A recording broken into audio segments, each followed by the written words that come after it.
दोस्तों, आपने हमेशा कुछ ना कुछ हमारे वीडियो पे देखा होगा और हम काफ़ी दिनों बाद में वापस वीडियो बना रहे हैं क्योंकि टाइम नहीं मिलता, थोड़ा-सा कुछ किसी न किसी काम से हम बिज़ी रहते हैं। लेकिन हमने सोचा है कि हर संडे आपको कुछ ना कुछ एक नया यूनिक वीडियो हम दिखाएँगे ताकि लोगों को समझ में आए कि हम क्या दिखाते हैं और आपको क्या समझ में आता है। हमारे वीडियो से पहले आपको मंदिर दिखाया गया था, लेकिन आज आपको हम एक आश्रम दिखा रहे हैं, वृद्ध आश्रम। सेवा समिति नारायण जो फाउंडेशन आश्रम बना हुआ है सूर्य नारायण के नाम से, सूर्य नारायण सेवा समिति फाउंडेशन के नाम से जो आश्रम बना हुआ है, मेरे पीछे देख सकते हैं। ये सिरसी रोड पे मौजूद है और यहाँ पर लोग बाग जो बच्चे होते हैं अपने माँ-बाप को छोड़ जाते हैं और ये 6 साल पहले आश्रम बना था और आप आश्रम देख सकते हैं यहाँ पे जो जो रहते हैं लोग बाग उनकी सेवाएँ कैसे होती है, खाना-पीना यहाँ पे आप देख सकते हैं, बिल्कुल ही शांति और बढ़िया स्वच्छ खाना दिया जाता है। मीठा भी हमेशा दिया जाता है और कुछ लोगों को यहाँ पे सेवाएँ जैसे दवाई वगैरह है जो यहाँ पे कोई बीमार हो जाता है, उनकी सेवा भी होती है। आपको वीडियो के माध्यम से हम दिखाएँगे कि लोग बाग जो लोग रहते हैं जिनका खाना-पीना, रहने की व्यवस्था सब कुछ बताएँगे। लेकिन जो आश्रम में जो बुजुर्ग लोग रहते हैं, उनकी दास्तान भी आपको बताएँगे। वो कितनी तकलीफ़ में हैं और किस तरीके से रहते हैं। उनके बच्चे उनको छोड़ जाते हैं और माँ-बाप बेचारे वो तकलीफ़ में झेलते हैं। आप देखिएगा, मैं आपको आगे और भी वीडियो दिखाऊँगा। सूर्य नारायण जो फाउंडेशन के जो भवानी सिंह जी हैं, आज उनसे बात करेंगे। यहाँ पर जो आश्रम जो चला रहे हैं, उनको क्या-क्या दिक्कतें आई, क्या-क्या परेशानी है और जो लोग-बाग यहाँ रह रहे हैं, उनके विचारधाराएँ क्या है? क्योंकि फाउंडेशन में हमने जब यहाँ पर आके देखा, खाना-पीना, रहने की व्यवस्था वाक़ई में ही बहुत अच्छी कर रखी है। आज जो भवानी सिंह जी हैं, उनसे बात करते हैं और वो क्या बताते हैं इस आश्रम के बारे में, क्योंकि सबसे ज़्यादा इस आश्रम में जो वो सारी बातें हैं, जो लोग-बाग आते हैं, उनको रेस्क्यू करके लेके आते हैं, वो सब चीज़ें ये बताएँगे और रेस्क्यू में उनको क्या-क्या दिक्कत आती है। भवानी जी, नमस्कार। नमस्कार, आपका सूर्यनारायण सेवा फाउंडेशन वृद्धाश्रम परिवार में बहुत-बहुत स्वागत है। आप ब भवानी जी, आप ये बताएँ कि आप जो फाउंडेशन चला रहे हैं, कितने साल हो गए आपको? हम 2020 मार्च में इसकी स्थापना की थी, तो अभी 7वाँ साल चल रहा है संस्था को। 7वाँ साल चल रहा है। आपको इस संस्थान को चलाने में क्या-क्या दिक्कतें आ रही है? क्या-क्या परेशानी आ रही है?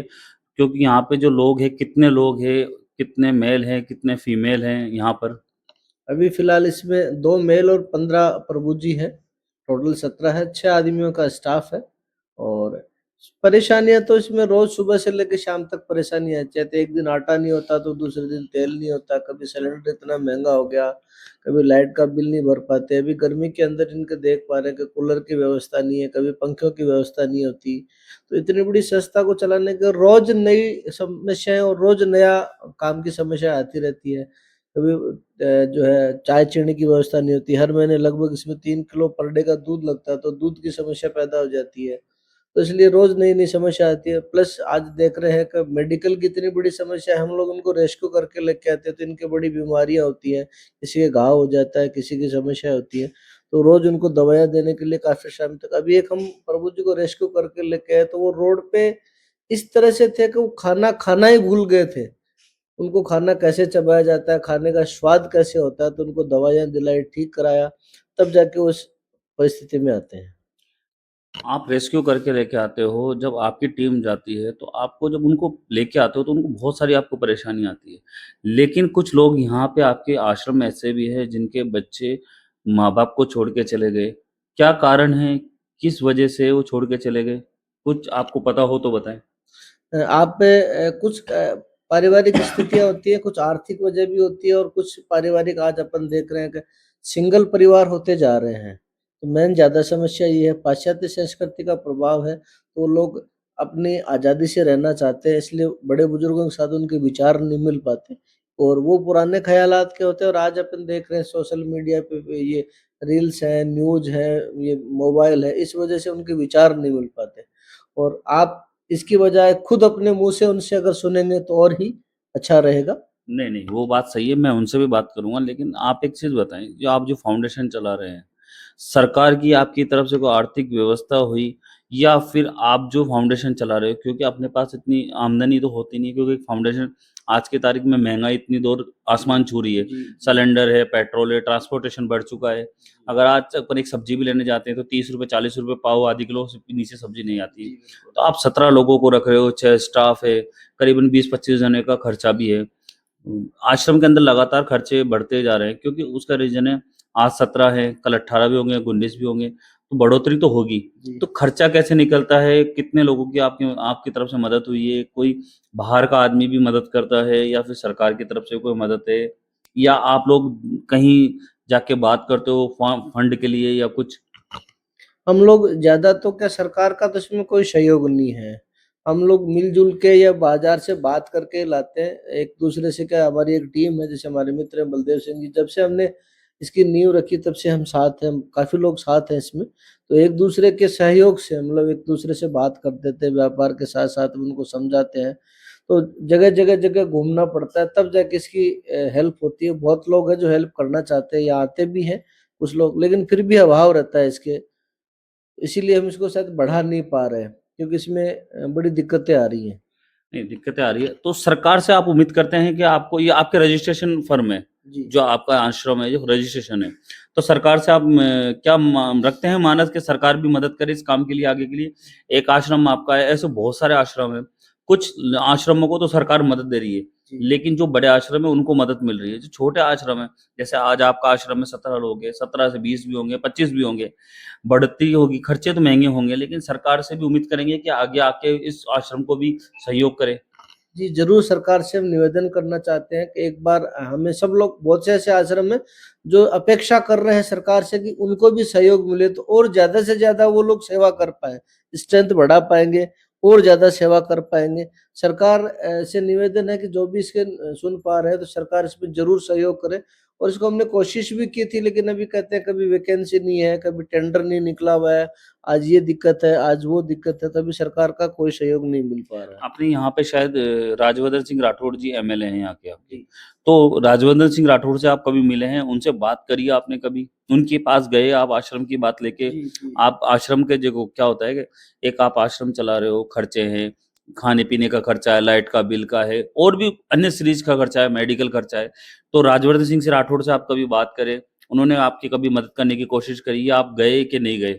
जी, मुलाकात हुई थी और हर बार 1 साल का एक कार्यक्रम होता है, तो उनको निवेदन किया जाता है, उनको मुख्य अतिथि के रूप में बुलाया जाता है, लेकिन वो किसी कारणवश अभी तक नहीं पहुँच पाए। एक बार बाल मुकुंदाचार्य जी महाराज पधारे थे यहाँ पे, जो हवा महल विधायक हैं। उन्होंने ज़रूर कहा था कि इसकी ज़रूर हेल्प करेंगे, लेकिन कोशिश भी की थी, अभी तक कोई हेल्प हो नहीं पाई और बा आश्वासन मिलता है। आश्वासन तो सबको मिलता है, आपको नहीं। सरकार कोई-सी भी हो, आश्वासन देती है। बाल मुकुंदाचार्य ने आश्वासन दिया है, लेकिन कितने साल पहले आश्वासन दिया है, आज तक कभी उन्होंने पूरा किया? आप दोबारा जाके मिले? नहीं, उनसे तो मिलते रहते हैं, तो वो ज़रूर कोई भामाशाहों को बता देते हैं कि आप उनके पास जाइए, वो हेल्प करेंगे। और सरकार में शायद उनके पास डिपार्टमेंट ये है नहीं, अच्छा। इसलिए।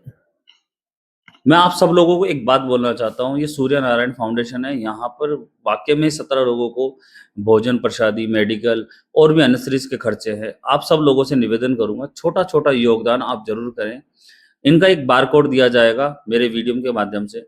आप छोटा-छोटा अगर अगर योगदान करेंगे, तो इस आश्रम को बढ़ोतरी मिलेगी, खर्चे थोड़े से पूरे हो सकेंगे, लाइट बिल है, मेडिकल है, खाने का पीने का रोज़ का खर्चा है।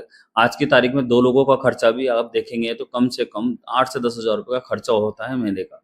यहाँ तो 17 लोगों को भोजन मिल रहा है। तो हम आपके सामने एक बारकोड रखेंगे, उस बारकोड में आप छोटा-छोटा योगदान करें ताकि इस आश्रम को योगदान मिले।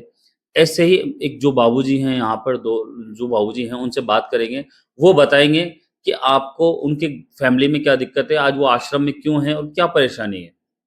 जो सूर्य नारायण जो फाउंडेशन है, आज हम जो यहाँ पर बैठे हैं, एक जो दायाँ हाथ है वो बलदेव सिंह जी है, क्योंकि ये जो बलदेव सिंह जी है, मार्केट में जाते हैं और लोगों को इस फाउंडेशन के बारे में बताते हैं और बताते हैं कि हम यहाँ पे एक फाउंडेशन है, हमारे 17 लोग हैं, उसके विचारधारा बताते हैं क्योंकि खर्चा निकालना मुश्किल होता है, मार्केट जाते हैं तभी लोगों से पैसा निकाल पाते हैं। थोड़ा-थोड़ा करके योगदान लेके आते हैं ताकि इस फाउंडेशन का घर खर्चा चल सके और 17 लोगों का पेट भर सके। तो भाई साहब से जानना चाहेंगे कि उनके बारे में कि मार्केट में जाते हैं तो लोगों से क्या बोलते हैं, क्या विचारधारा है, लोग बाग क्या बोलते हैं, आपको कितनी लोकधारा होती है? विगत 6 वर्षों से अनवरत बाजार में जाते हैं, काम करते हैं, प्रतिदिन नई-नई चीज़ें फेस करने को मिलती है। बाजार में जाते हैं, लोगों से मिलते हैं तो उनसे आश्रम के बारे में चर्चा करते हैं, आश्रम में जो गतिविधियाँ हैं उनके बारे में उन्हें बताते हैं और उसके साथ-साथ में उनसे निवेदन करते हैं कि ज़्यादा से ज़्यादा हमारा सहयोग करें जिससे कि हम इसको सुचारू चला सकें।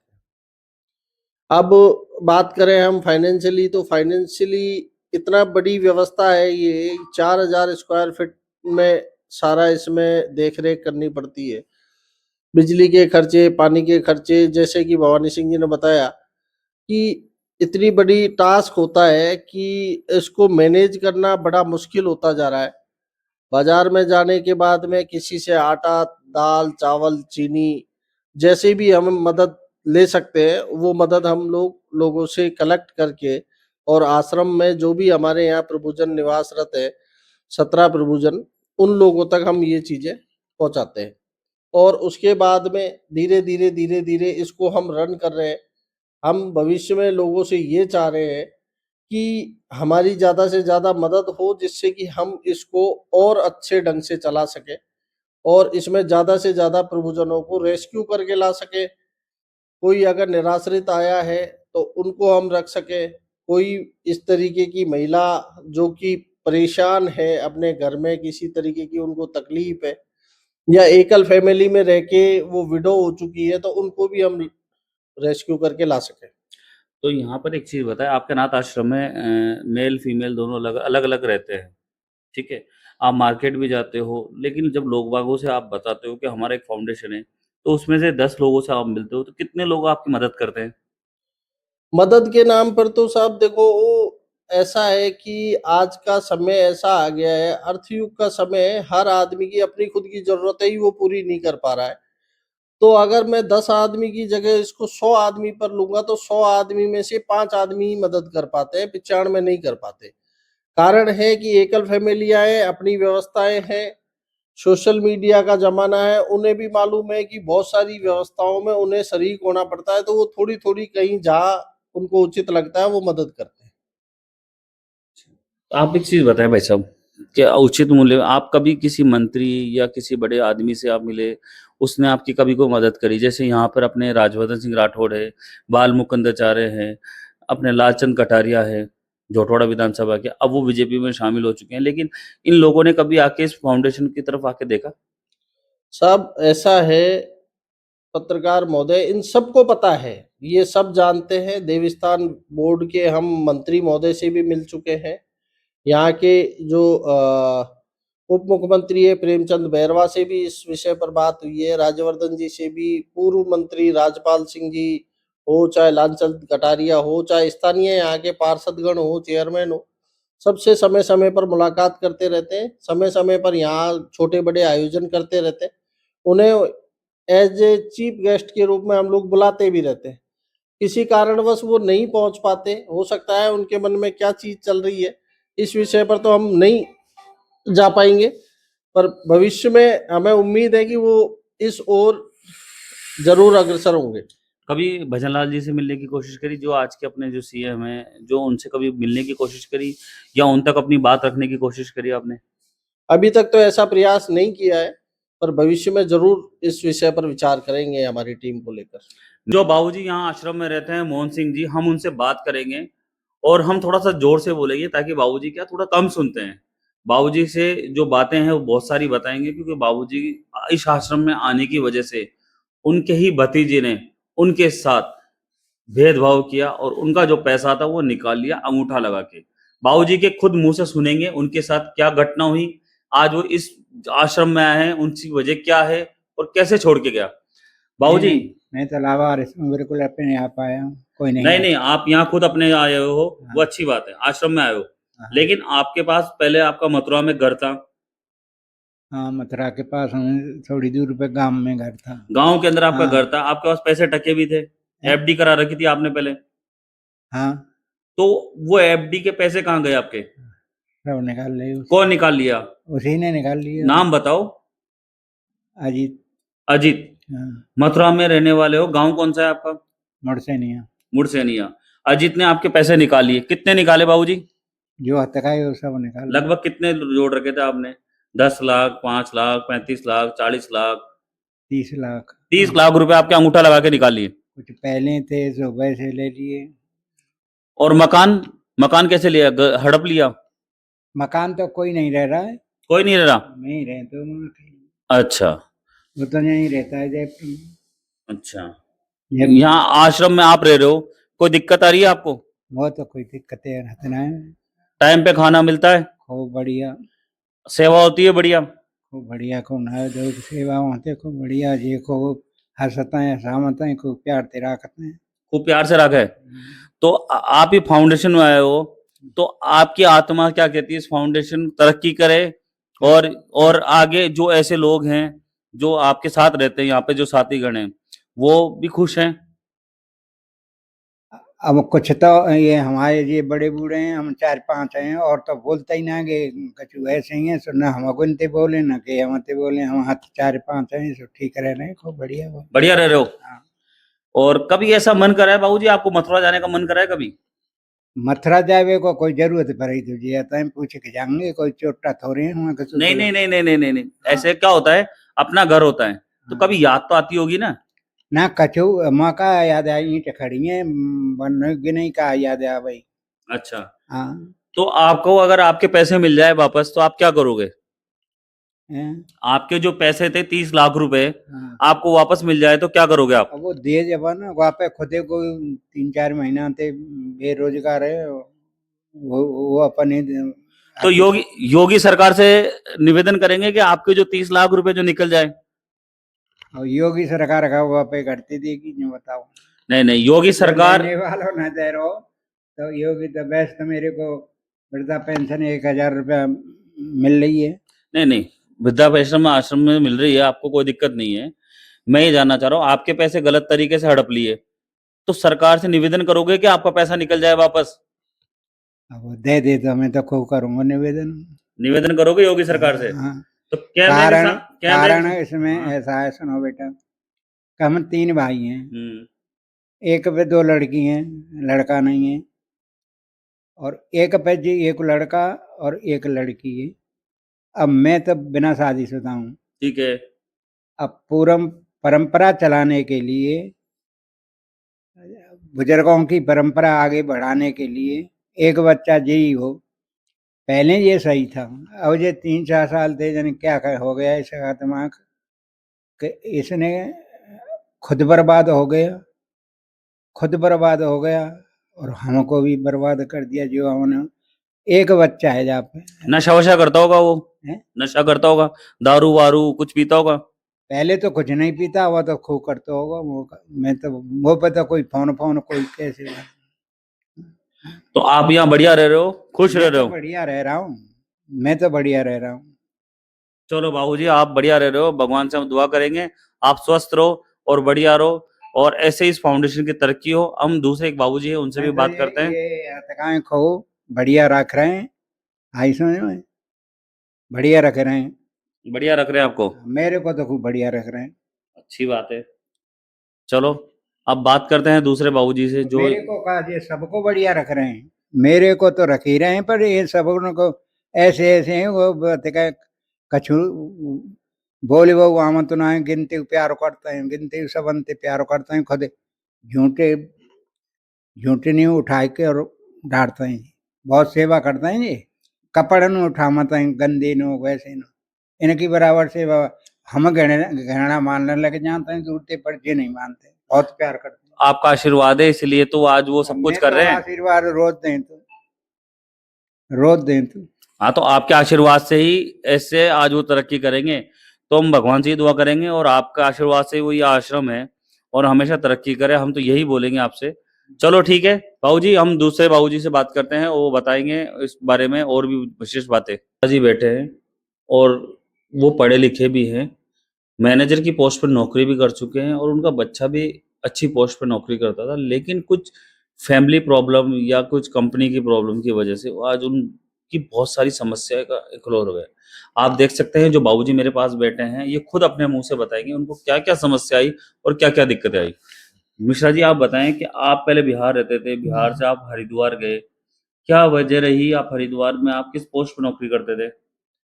मैं बेरोजगारी की वजह से किन्हीं साथियों से जो अपना शेयर करते थे, कहीं काम हो तो उन्होंने कुछ हेल्प करी, और हरिद्वार में एक जानने वाला था, उन्होंने सेठ जी की तरफ बात पहुंचाया। फिर वो हमको बुला लिए और लगातार कहा कि तुम बहुत अच्छे हो, एक साल के बाद कहने लगे ईमानदार हो। बढ़िया वो ट्रीट दिए, और फिर मैं नौकरी करता रहा। फिर लड़का आ गया, पर कितने बच्चे हैं आपके? एक बेटा दो बेटी, दोनों बेटियों की शादी हो गई आपकी? दोनों की शादी हुई। और बेटा है जो आपके साथ पहले रहता था, हाँ, उसको क्या समस्या आई? बेटा और हरिद्वार ही रहता था, पढ़ता था। फिर हरिद्वार में 2010 में आ गया पंखा कंपनी जैसलमेर, जैसलमेर, ठीक है, नहीं गुजरात से 2 साल रहने के बाद ट्रांसफर जैसलमेर किया उसको। ठीक है। और यहाँ आके वो डिप्रेशन में थोड़ा आ गया, और नौकरी उसको छोड़ना पड़ा, और बीमारी के कारण कुछ डॉक्टर ने सलाह दी कि अभी रेस्ट लो, ये रेस्ट ही लेता रहा। तो आज आपका बच्चा आपके साथ ही सनाथ आश्रम में रहता है। जी, तो कभी आपके परिवार वाले कोई मिलने आए आपसे? नहीं आए, नहीं आए? नहीं बेटी आए। भी नहीं आई? बेटी तो हाल में ही चली गई, झारखंड में ससुराल है। नहीं, ससुराल से कभी मिलने आई आपसे? वहाँ नहीं, बेटी यहीं रहती थी जैसलमेर में, जैसलमेर में रहती थी? जैसलमेर में रहती नहीं, थी। यहाँ आश्रम में आने के बाद में कभी मिलने आई? नहीं, अभी मौका नहीं मिला है, वो मौका नहीं मिला? नहीं मिला। बेटी को बाप से मिलने का मौका नहीं मिला? नहीं, एक्चुअली समर वेकेशन में वो ससुराल गई। ससुराल वाले इनकी नौकरी करने का यहाँ पसंद नहीं करते हैं, कि आप होम टाउन में करो नहीं, सर्विस। नौकरी कहीं करो, आप कहीं रहो। क्या होता है बाबूजी, कि जो दुख होता है ना बेटी का और बाप का, हमेशा लाड प्यार रहता है, हाँ, बहुत है। ठीक है। लेकिन कभी ऐसा भी फोन पे हाल चाल पूछती है, कभी आपकी हाँ। मदद करने की कोशिश करी कि आप ठीक हो, क्या हो पापा? नहीं। आप कभी पूछा आपसे कि भाई कैसा है, क्या नहीं है? हाँ, पूछा है आपसे? मैं उसी के पास रहता था जैसलमेर में, और मेरा सपोर्ट बेटी ही करती रही करीब 8-10 साल से। आप यहाँ आश्रम में कैसे आए? मोबाइल में देखे इनका ऐड। मोबाइल में ऐड देखा? जी। अच्छा। और कितने साल हो गए आपको आश्रम आए? 1 महीना हुआ है, सब 1 महीना 2-4 दिन। तो आप बेटी ने आपको यहाँ पे भेज दिया? नहीं, बेटी तो चली गई ससुराल, अच्छा। धनबाद से ऐसे। तो फिर बेटा बेरोजगार था, और इसका थोड़ा है उतना माइंड में दिक्कत है? हाँ, दिक्कत है। तो कुछ दवा हुआ भी जोधपुर में खिलाए, तो फायदा तो है, अस्थिर है, लेकिन थोड़ा ये क्या अब कहते हैं, अभी जिद्दी टाइप का। अभी आप इस फाउंडेशन में रहते हैं, सूर्य नारायण फाउंडेशन में, जी। तो आपको कोई दिक्कत आई, कोई परेशानी आई? नहीं, कोई यहाँ जब से आए हैं कोई टेंशन नहीं, कोई टेंशन नहीं? बिल्कुल। ये बहुत अच्छा मतलब बिहेव कर रहे हैं, बढ़िया से रख रहे हैं, जितना मैं वर्ड नहीं है। खाना पीना टाइम पे? सब कुछ बढ़िया। लेकिन आप एक चीज बताएं, आपके पास आप अच्छी नौकरी करते थे, आपका बच्चा एक अच्छी नौकरी करता था, आज आपकी परिस्थिति सब कुछ आपके पास अच्छा था, जी। ठीक है। आप अचानक आश्रम में आ गए, तो कहीं ना कहीं कोई ना कोई तो तकलीफ होगी आपको, तकलीफ हुआ बेटे लेकर ही। बेटे को लेके। जी। और अगर आपका बेटा ठीक हो जाएगा तो? ठीक हो जाएगा तो फिर तो हम वही तो अभी भी वही सोच रहे थे, कब ठीक हो जाए। तो कब? हमको बहुत बड़ा सहयोगी इलाज चल रहा है उनका? इलाज चल रहा है, दवा नहीं खाता है, रात में भी लड़ाई कर लिया, पूछिए बाबूजी से। नहीं, वो तो बात सही है, उसको प्यार से समझाओ। और आप इस फाउंडेशन अनाथ आश्रम में आए हो, ठीक है, आपका खाना पीना सब टाइम पे होता है, रहना पीना सभी। तो आप क्या कहना चाहेंगे कि जो सूर्य नारायण फाउंडेशन है, इनके साथ 17 लोगों आप हैं, क्योंकि आज की तारीख में महंगाई का दौर है, बहुत महंगाई है, ठीक है। लेकिन जो महंगाई है, इनको आप लोगों को खाना पीना सब ध्यान रखते हैं भाई साहब। तो आप एक चीज बताएं कि अगर आपका बच्चा ठीक हो जाता है, ठीक है, आपका बच्चा अच्छी नौकरी करता है, तो आप इस फाउंडेशन की क्या मदद करेंगे? हम बिल्कुल करेंगे, पक्का मदद करेंगे? पक्का। अभी भी कोई फंड हमारे हाथ आ जाए तो मैं इनको एक अच्छी सेटिस्फेक्शन वाला करूंगा हेल्प। मैं आप लोगों से सबसे एक बात बोलना चाहता हूँ, आप सब लोग एक बात बताएं, भगवान से ये दुआ करना कि इनका बच्चा ठीक हो जाए और सूर्य नारायण जो फाउंडेशन है इसकी मदद हो सके। और बाबूजी ने खुद ने ये बयान कराया कि जितनी होगी हम उतनी मदद करेंगे। तो सभी लोगों से निवेदन करेंगे कि इनका बच्चा ठीक हो जाए और ये सूर्य नारायण फाउंडेशन की मदद कर सके। ऐसे ही और भी वीडियो देखने के लिए चैनल को लाइक, सब्सक्राइब और शेयर करें। मेरे साथ है मुकेश डावी और मैं पवन शर्मा।